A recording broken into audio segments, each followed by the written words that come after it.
اسد سلیم شیخ آپ سے مخاطب ہوں۔ چند برس پہلے میں لاہور کی مال روڈ کے اوپر اپنی کتاب لکھنا چاہ رہا تھا اور 2-3 سال لگے اس کے اوپر ریسرچ کرنے میں کہ یہ مال روڈ کیسے وجود میں آئی، اس کے مال روڈ کے وجود میں آنے سے پہلے اس علاقے کے اندر کون کون سی عمارات تھیں، کیا اس کا پس منظر تھا، کیا منظر نامہ تھا۔ اس سب کے متعلق بڑی گہرے طور پر تحقیق کرنے کا موقع ملا اور وہ میری کتاب ٹھنڈی سڑک کے عنوان سے 2014 میں شائع بھی ہوئی۔ اس دوران ایک دلچسپ چیز مجھے جو پڑھنے کو ملی اور ریسرچ کے دوران سننے کو ملی وہ یہ تھی کہ جب یہ ڈیزل کے انجن نہیں تھے، جب بجلی کے ذریعے سے کارخانے وجود میں نہیں آئے تھے تو اور اس وقت مصنوعی طریقے سے برف نہیں بننے کا رواج تھا، تو تب بھی لاہوریوں کو برف ملتی تھی۔ گرمیوں میں ان کو برف کی سہولت کسی نہ کسی حد تک دستیاب تھی۔ تو میں نے کھوج لگایا کہ یہ پھر کون سا طریقہ تھا کہ گرمیوں میں ان کو برف ملتی تھی۔ یہ تو تاریخ کی کتابوں میں نے پڑھ رکھا تھا کہ مغل بادشاہ جو تھے ان کے محلات میں یا اشرافیہ جو تھے ان کے گھروں کے اندر کچھ اس طرح کا اہتمام تو ضرور ہوتا تھا۔ وہ بھی کس طرح سے کہ پہاڑی علاقوں سے یا کشمیر کے علاقوں سے سردیوں میں جب برف پڑتی تھی تو اس برف کو منگوا کر سٹور کر لیا جاتا تھا، یا وہاں سے منگوا کر گرمیوں کے دنوں میں بھی وہ استعمال کیا جاتا تھا۔ لیکن یہ سہولت عام لوگوں کو تو دستیاب نہیں تھی، لیکن لاہوری کیسے خوش قسمت، کیسے خوش نصیب کہ ان کو گرمیوں کے اندر برف ملتی تھی۔ تو اس کا جب کھوج لگایا تو پتہ چلا کہ لاہور کی جو ریٹیگن روڈ ہے، ایک یہ علاقہ اور ایک جو سینٹرل جیل کا علاقہ، ان دو علاقوں کے اندر سردیوں میں برف جما کر اس کو سٹور کرنے کا رواج تھا۔ وہ طریقہ کار کیا تھا کہ ریٹیگن روڈ کے جو پنجاب کے سیکٹری تھے ریٹیگن، اس کی رہائش گاہ تھی یہاں پر، یہاں اور بھی کئی امراء کے اور اشراف کے اور سرکاری افسران کے بنگلے اور کوٹھیاں یہاں ہوتی تھیں، جو رفتہ رفتہ متروک ہوتی چلی گئیں اور یہ شکل اس کی ریٹیگن روڈ کی بدلتی چلی گئی۔ انگریزی دور کے اندر جب یہ علاقہ ابھی بے آباد تھا تو وسیع و عریض یہ فصلوں کا علاقہ اور کھلا میدانی علاقہ تھا۔ اب جاڑے کے مہینوں کے اندر کہ دسمبر اور جنوری کے مہینوں میں جب سخت ترین سردی پڑتی تھی پنجاب کے اندر، لاہور کے اندر، اب تو وہ سردی اتنی نہیں پڑتی شاید۔ ہمارے بزرگ بتاتے ہیں کہ ان دسمبر اور جنوری کی راتوں میں اتنا وہ برف کا سلسلہ ہوتا تھا، یعنی سردی اتنی ہوتی تھی کہ وہ جس کو ہم کہتے ہیں پنجابی میں ککر پڑتا تھا کہ صبح ہوتے ہوئے جو فصلوں کے اندر پانی تھا وہ جم جاتا تھا۔ تو یہ میدان تھا پورا اور اس کو برف میدان کہا جاتا تھا،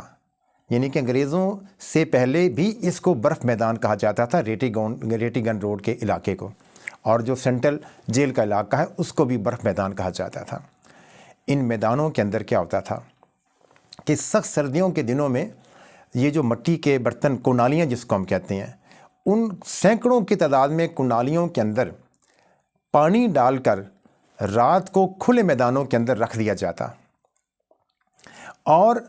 صبح جب ہوتی تھی کہ جب بادل نہیں ہوتے تھے، آسمان پر ساری رات ستارے چمکتے تھے اور فضا بالکل صاف ہوتی تھی،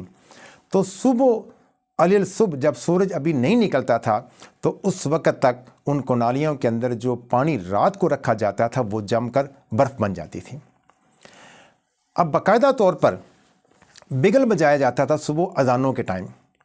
وہ بگل بجتے ہوئے ارد گرد کے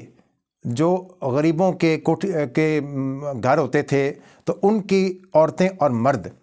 وہ سارے کے سارے وہاں جمع ہو جاتے تھے۔ ان کو باقاعدہ کام پہ لگایا جاتا تھا،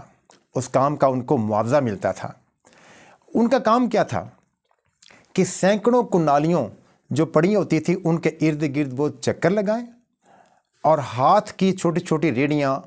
جو ان کی بنی ہوتی تھیں اس کے اندر وہ برف نکال کر کنالیوں سے وہ جمع کرتی جائیں، اور پھر وہاں مختلف جگہوں پہ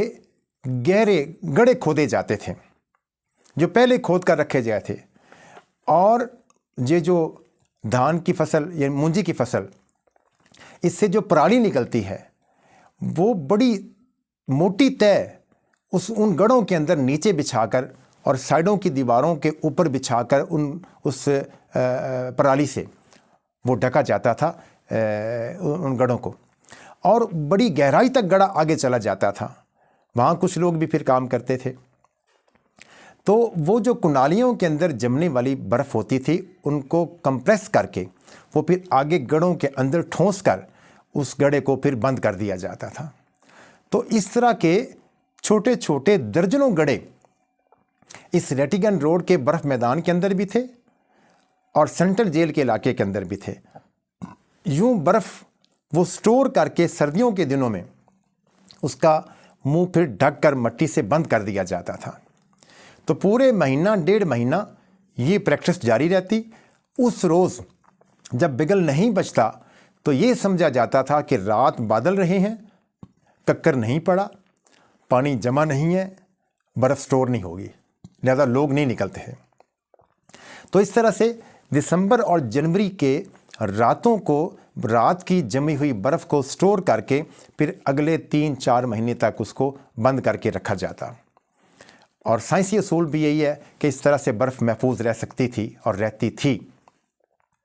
چنانچہ جب گرمیوں کے دن آتے تو مئی کے مہینے میں جا کر ان گڑھوں کو جا کر وہ نکالا جاتا، اور اشراف کے لیے بھی وہ استعمال ہوتی، لیکن ٹوکن پرچی جاری کی جاتی تھی عوام کو بھی، تو وہ ٹوکن پرچی کے ذریعے سے بھی لوگوں کو اس طرح سے برف مل جاتی تھی، لیکن معاوضے سے۔ جن کے پاس وہ ٹوکن ہوتا، گرمی کا ٹوکن ہوتا، وہ خاص لوگوں کو ملتا یا عام لوگ بھی اس کو حاصل کر سکتے تھے۔ تو اس طرح سے ہم دیکھتے ہیں کہ ان 2 میدانوں کے اندر سٹور کی ہوئی برف جو ہے وہ لاہوریوں کو ملتی تھی۔ اور ہم دیکھتے ہیں کہ 1800 کچھ کی بات ہے، 19ویں صدی کے عرصے کے دوران ہم دیکھتے ہیں کہ سب سے پہلا جو ڈیزل انجن کے ذریعے سے چلنے والا برف کا کارخانہ تھا وہ بھی اسی ریٹیگن روڈ کے اوپر قائم ہوا۔ ایک برف والا کارخانہ مال روڈ کے اوپر بھی قائم کیا گیا تھا۔ تو پھر لوگوں کو باقاعدہ مصنوعی طریقے سے وسیع مقدار میں برف ملنا شروع ہوئی، اور جب لاہوریوں کو اس طریقے سے زیادہ وسیع پیمانے پر برف ملنا شروع ہوئی، پھر لاہوریوں کو کلفی بھی ملنا شروع ہو گئی۔ تو اس طرح سے یہ ہم دیکھتے ہیں کہ برف جب مصنوعی طریقے سے لاہوریوں کو نہیں ملتی تھی تو پھر وہ سردیوں کے دنوں میں اس طریقے سے سٹور کر کے گرمیوں کے اندر بھی لطف اندوز ہوتے رہے ہیں۔ تو یہ انسانی ارتقاء ہے، انسانی ترقی کے راز ہیں۔ ہم دیکھتے ہیں کہ ہر دور کے اندر انسان نے اپنی ضرورتوں کے لیے ان چیزوں کو استعمال میں لانے کی کوشش ہمیشہ سے وہ کی ہوئی ہے۔